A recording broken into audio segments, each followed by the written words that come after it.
We have your state champions here. Floor is open. Roger, 4 years ago, on like the darkest point that it could possibly be for that season, did you imagine that 4 years later, this is what you'd be doing? Oh, no doubt in my mind. We call this. I got Cam Alberry. I got Chase Buttrey. I got Shamar Johnson. I got Jadis Pfeiffer. I got Ryan Stacy. No doubt in my mind when I watch them practice and how hard they work, and no doubt in my mind they're on a mission. Speaking of dark, the third quarter was some of the worst basketball I've seen from you guys in a minute. Yep. What was the conversation and the focus? We kind of got out of character. Everybody was trying to do too much there. St. Charles does a good job of packing it in, which kind of hurts our dribble drive a little bit. So we switched and went to horns, which extended it out, put the ball in Cam Alberry's hands, and let him figure out what's going to be open. We saw that we could pop there and maybe get a three-pointer, but we didn't even go to that. Cam just took over and started going to the rim, created some space. We had some backsliders with Jadis and Ryan coming down the baseline. We didn't really even have to go to that because, like I said, Cam was making great decisions. Yeah. So Cam, what's going through your mind as the shots are starting to fall at last? Well, like Coach said, they played a good pack line, so it was kind of hard for me to get to the paint. And I started settling at like the third quarter. That's when we just couldn't score. I started settling. And Coach Chiz, my dad, they started getting on me, saying, get to the basket. Because when I get to the basket, I draw a lot of attention. Shamar and Jada's got easy putbacks and stuff like that. So the last possession when I got the layup, they like stopped playing their pack line for some reason on the last possession. I just got to the paint and I just flipped with my left hand and went in. Yeah. Shamar, while you guys were down double digits for a long time, you were kind of keeping you guys in the game, keeping it at least in a manageable kind of place. Talk about just kind of that third quarter and staying resilient while you guys were slipping a little bit. Yeah, I just kept my composure, told my guys we got this. We've been through this adversity, and we just had to play all as one. We was, like Coach said, we were doing too much in the third quarter, and I just had to bring the energy to us. Told everybody we could just lock in. Do you think that what happened with Long Reach on Wednesday kind of helped prepare you for a similar situation today? Most definitely. Yeah, most definitely. Not even Long Beach game. Our coaches even say we're a second-hand team, but like we've battled adversity all through our high school careers. And so the three of us were sophomores starting on varsity, so it's like the three of us talk. We're not out of this. It's nothing new for us. We've been through this, so it's like we're able to keep our composure because we've seen these type of situations before. But just happened to be on the biggest game of our career this time, but we still handled it like it was any other game. Cam, that last shot misses, and you just drop to sit down at half court. What's going through your mind at that point? What are you thinking? I couldn't believe we won. I started crying with 4 seconds, and the game was still going on. I couldn't keep my emotions in check, so I just fell to the ground. And everybody just jumped on top of me like I fumbled a football or something. Yeah, my emotions still not in check. So I got a lot going through my mind. I'm just happy we won. We end our career off with a W. A lot of people can say they did that. So Yeah, and so speaking of that, you guys imagined this for so long. What did the real thing feel like, and how did that compare to everything you've been dreaming of? Felt amazing. Felt amazing. We've been talking about this since like tryouts, since the first season started. And we worked for it. Practice, it starts in practice, and then practice is the game. And when the game comes, it's fun. Yeah.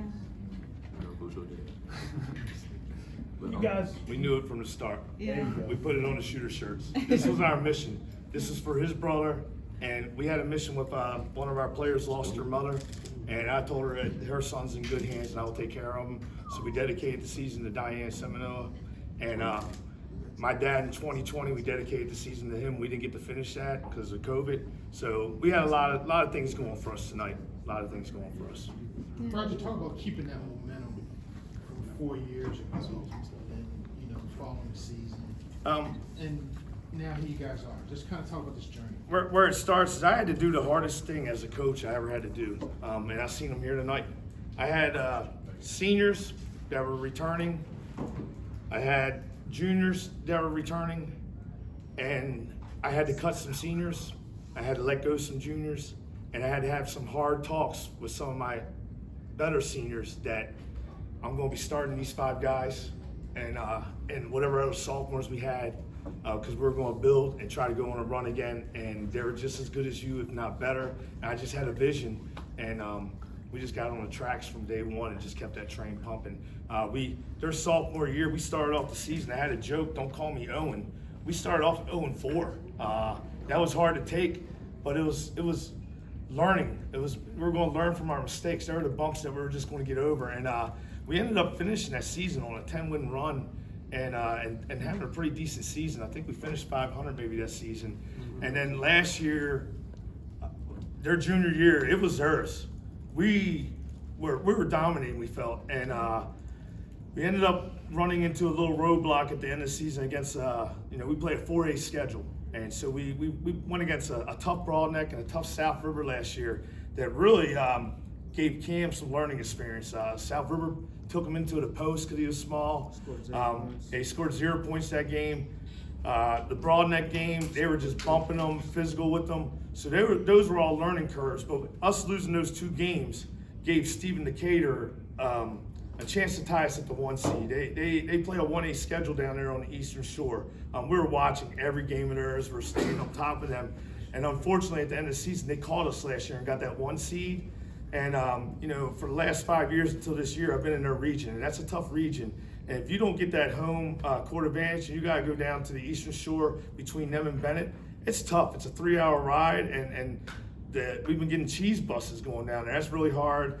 And they're a very good team. So to go down there and have to face them on their home court in front of their crowds with their referees, that's a tough situation. So when last season we learned from that and told us this year we were I say a weaker region. I don't want to downplay our opponents, but we had a more fortunate region this year that we knew we could run. And even on my social media post at the end of the season last year, I saw the classifications and where we were going to be, and I promised my school we were going to win a regional championship.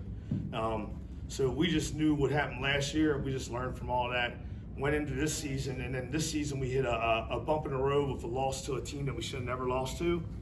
And then we had another loss against a good Meade. We revenged them losses as the seasons went on, but we went on like a 3 out of 5 game losing streak. And then we had to fight adversity because Smyrna Park, who ended up being the county outright champions, beat us with no time left on the clock by 1. And my kids could have folded, but these guys are champions. And you can tell all that learning and all that battle we did. The very next game, we went and faced a Arundel team that at that time was either 12-0 or 13-0, and at their home court. And we took it to them and beat them by double digits. And from there, we've been on a path, and the kids were believing and knew what we were going to do. We'll take one more question. Cameron, your brother didn't get a chance 4 years ago. Talk about your relationship with your brother and now, finishing what he couldn't finish 4 years ago. Me and my brother's relationship is really good. We're really close. I talked to him before every game, after every game. He made sure he was here tonight. And this is his warm-up. And I just wear it for good luck under this warm-up. So I take all of his old stuff. We got a good relationship. He taught me a lot. He had confidence in me to get to this point. And he pushes me a lot. He tells me when I'm not doing something right. He tells me when I'm doing something right. He keeps it real with me. That's all I want from him. And I couldn't ask for a better older brother. I love that guy. And you literally brought him in to the post game. That's cool. Thank you. Congratulations. Shout out Miss again. Melissa. Shout out Miss Reed. Shout out Miss